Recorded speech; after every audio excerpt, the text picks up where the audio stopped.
Hello friends, welcome to my blog.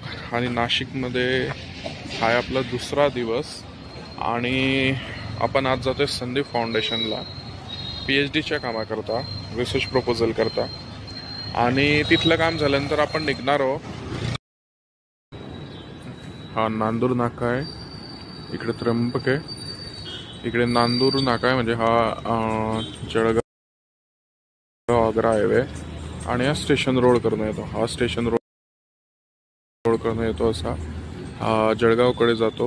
एक इकडे जळगावचा highway या साईडला तिकडे जातो आणि इकडे त्र्यंबक आहे। आपल्याला पकडायची 245ची सिटी लिंक बस। तर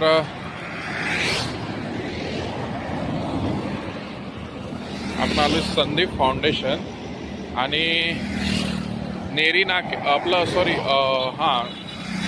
नेरी नाका का कोणता एक नाका आहे। अरे कहना क्या चाहते हो? तिथून संदीप फाउंडेशन पर्यंत येण्यासाठी 40 रुपये लागले अपने पास। आणि या रस्त्यावरती वर्दळ इतकी आहे की तुम्हाला आवाजही ऐकू येणार नाही। आणि संदीप फाउंडेशनचं सेकंड गेट आहे, फर्स्ट गेट तिकडे आहे।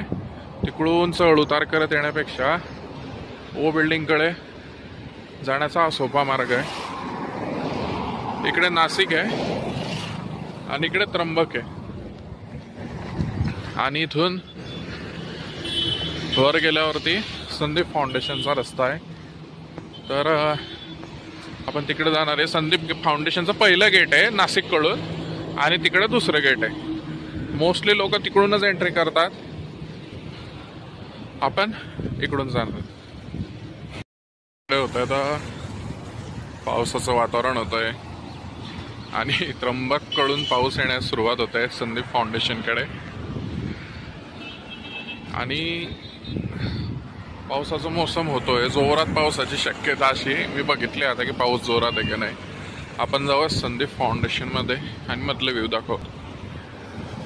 आणि हे ज्या गाड्या दिसत आहे ना, पूर्ण महिंद्राचा एक प्लांट आहे। पूर्ण महिंद्राचा गोडाऊनही म्हटलं तर चालेल। आणि हा संदीप फाउंडेशनच्या जवळच आहे।